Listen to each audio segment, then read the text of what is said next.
the FID detector on a simulated distillation instrument. Here I have outlaid the tools you need, which is the socket wrench, 1/4 inch. It came with your GC. You need a 5/16 1/4 inch wrench. And these two screwdrivers are Torx, and you also have them with the GC. So the first step we're going to do is to disconnect the column. Notice that the instrument is turned off. So I'm using the 1/4 inch, and I'm going to undo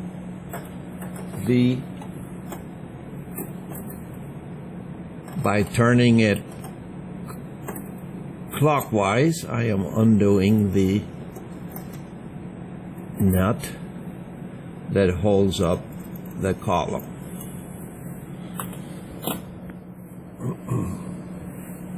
Can stop here a minute. Okay, I have now removed the column. Here is the FID nut, and there is a squeezed ferrule. Now I lay this down, and I'm going to deal with disassembling the detector. And I'm going to use first the Torx wrench, which is called a T20, and I'm going to loosen these 3 screws. And I'm going counterclockwise to loosen them up. If it's a little bit tight, then you turn the over, and it gives you more moment to actually take the screw off.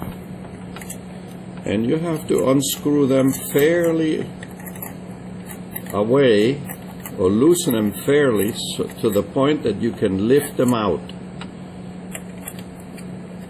So you're going to test that they're fully unscrewed by lifting them out.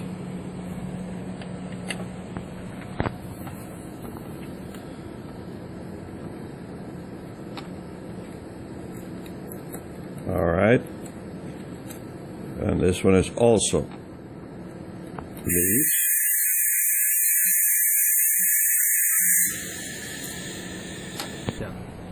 Now that I have loosened all the screws, I'm going to lay them on the side.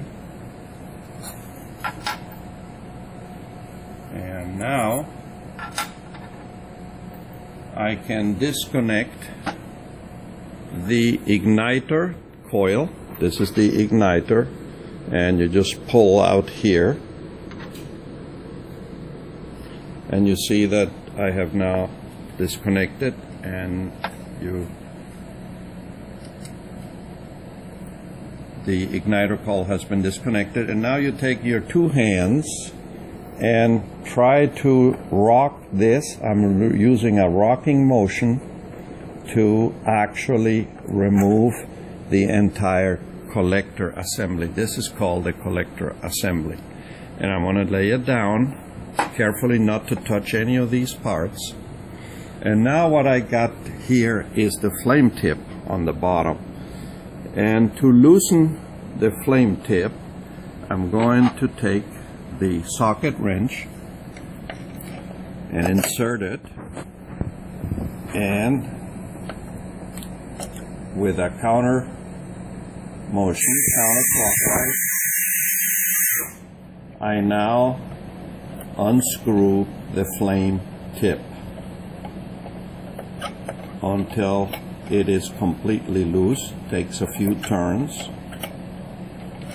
And what I need now is a pair of tweezers. I have a pair of tweezers, and I'm going to lift the flame tip out. And now I am ready to clean this. Do not touch this flame tip with your hands.